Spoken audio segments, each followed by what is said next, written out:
എല്ലാവർക്കും ഇപ്പം Epstein files എന്താണെന്നറിയണം. അതില് ആരൊക്കെ ഉൾപ്പെട്ടിട്ടുണ്ടെന്നറിയണം. ഏതൊക്കെ സെലിബ്രിറ്റീസിന്റെ പേരുണ്ടെന്നറിയണം. അപ്പൊ ഇതിന്റെയൊക്കെ ഈ സ്പെക്ടക്കിളൊക്കെ കഴിയുമ്പം ഏതൊക്കെ സെലിബ്രിറ്റീസിന്റെ പേരുണ്ടെന്നൊക്കെ അറിഞ്ഞു കഴിയുമ്പോൾ നിങ്ങൾ ആലോചിക്കണം.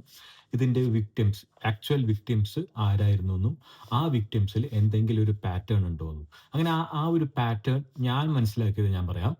അതില് ഇയാളുടെ വിക്ടിംസ് എല്ലാവരും ഒരു വൾണറബിൾ പൊസിഷൻസിലുള്ളവരായിരുന്നു. എയ്തർ മണി വൈസ് അല്ലെങ്കിൽ ഫാമിലി വൈസ് എന്തെങ്കിലും ഒരു ഫാമിലിയിൽ ഇഷ്യൂസ് നടക്കുന്ന ഇതൊക്കെയായിരുന്നു ഇയാളുടെ വിക്ടിംസിന്റെ ഒരു പാറ്റേൺ കാണുമ്പോൾ.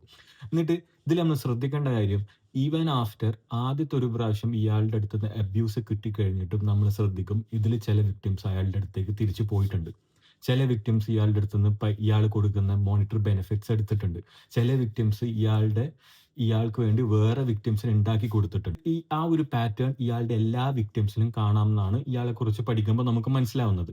ഇപ്പൊ ഇത് കേൾക്കുമ്പോൾ നിങ്ങളുടെ ബ്ലഡ് അത്ര ബോയിൽ ആവുന്നുണ്ടെങ്കിൽ എനിക്ക് ചോദിക്കാനുള്ളത്, ഈ അടുത്ത് നമ്മുടെ നാട്ടിലെ ഒരു പ്രിഡേറ്റർ ഇതുപോലെ എക്സ്പോസ് ആയിട്ട് നമ്മൾ എന്താണ് ചെയ്തുകൊണ്ടിരിക്കുന്നത്?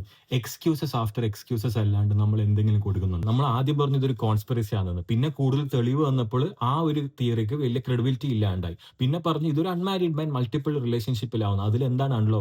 ഇതേ ഒരു വാദം തന്നെയാണ് ഈ പ്രിഡേറ്ററും യൂസ് ചെയ്യുന്നത്. അൺലോഫുൾ ആയിട്ട് ഞാനൊന്നും ചെയ്തിട്ടില്ല. അതും കഴിഞ്ഞ് ഇതിന്റെ ഒരു എക്സ്റ്റൻഷൻ പോലെ ആൾക്കാർ ചോദിക്കുന്നത് എന്താന്ന് വെച്ചാൽ, എന്തിന് ഇപ്പം അബ്യൂസ് ചെയ്ത ഒരാൾക്ക് ആരെങ്കിലും ക്രീമും സോപ്പും വാങ്ങിക്കൊടുക്കുമെന്ന്. ഇപ്പൊ എത്തി നിൽക്കുന്ന സ്റ്റേജ് കഴിവുള്ളവർ അങ്ങനെ പലതും ചെയ്യും, അതിലെന്തിനാ പോയി വീഴാൻ നിൽക്കുന്നത്? അപ്പം ഞാൻ പറയുന്നത്, നമ്മൾ ഈ കൊടുക്കുന്ന എക്സ്ക്യൂസസും ഞാൻ നേരത്തെ പറഞ്ഞ എപ്സ്റ്റീന്റെ വിക്ടിംസിന്റെ പാറ്റേൺ തമ്മിൽ എന്തെങ്കിലും സാമ്യം നിങ്ങൾക്ക് കാണാൻ പറ്റുന്നുണ്ടോ? ഒന്നുകൂടി കേട്ട് നോക്കുക. എന്തെങ്കിലും സാമ്യം നിങ്ങൾക്ക് കാണാൻ പറ്റുന്നുണ്ടോ? അതായത് അവരുടെ സിറ്റുവേഷൻസ്, ഈ പറഞ്ഞ പ്രിഡേറ്ററിന്റെ ഒരു പവർ പൊസിഷൻ, ഇതിലൊക്കെ എന്തെങ്കിലും സിമിലാരിറ്റി നിങ്ങൾക്ക് കാണാൻ പറ്റുന്നുണ്ട്? ഞാൻ ഈ സപ്പോർട്ട് ചെയ്യുന്നവരിൽ ഒരു പാറ്റേൺ കാണുന്നുണ്ട്. അത് മൊത്തത്തിൽ പെയ്ഡ് ആയിരിക്കണം എന്നാണ് ഓണസ്റ്റ്ലി എന്റെ ആഗ്രഹം. പക്ഷെ ഓരോ പ്രൊഫൈൽ എടുത്ത് നോക്കുമ്പോഴും അങ്ങനെയല്ല. അതിൽ ഏറ്റവും സിക്ക് ആയിട്ടുള്ള സംഗതി, ഇതിൽ കുറെ മിഡിൽ ഏജ്ഡ് വിമൻ ഉണ്ട് ഇയാൾക്ക് സപ്പോർട്ട് കൊടുക്കുക എന്നുള്ളതാണ് എനിക്ക് ഏറ്റവും സങ്കടകരം. എനിക്ക് തോന്നുന്നു ഇതിൽ മേജർ ആയിട്ട് കോൺഫ്ലിക്ട് വരുന്ന ഏരിയ എന്ന് പറയുന്നത്, നമ്മുടെ മനസ്സിൽ അബ്യൂസറിന് ഒരു ഇമേജ് ഉണ്ട്, അത് കൊന്നുകളയുന്നതാണ് ഒരു അബ്യൂസർ എന്ന് പറയുന്നത്. നമ്മുടെ മനസ്സിൽ വിക്ടിമിന് ഒരു ഇമേജ് ഉണ്ട്, അതിന് നമ്മൾ സെറ്റ് ചെയ്ത് വെച്ച ഒരു ടൈപ്പ് ഓഫ് റെസ്പോൺസസ് ഉണ്ട്.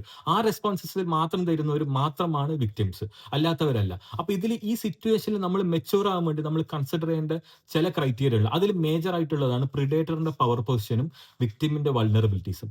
ഇത് കൺസിഡർ ചെയ്യാണ്ട് നമ്മളൊരു ആസ് എ സൊസൈറ്റി നമ്മൾ മെച്ചൂർ ആയി എന്ന് പറയപ്പെട്ടിട്ടില്ല. നമ്മുടെ നിയമങ്ങൾ ആ മെച്യൂരിറ്റി എത്തിയിട്ടുണ്ടോ എന്നുള്ളത് പറയേണ്ടത് എക്സ്പേർട്സ് ആണ്. അത്രയേ ഉള്ളൂ. Thank you.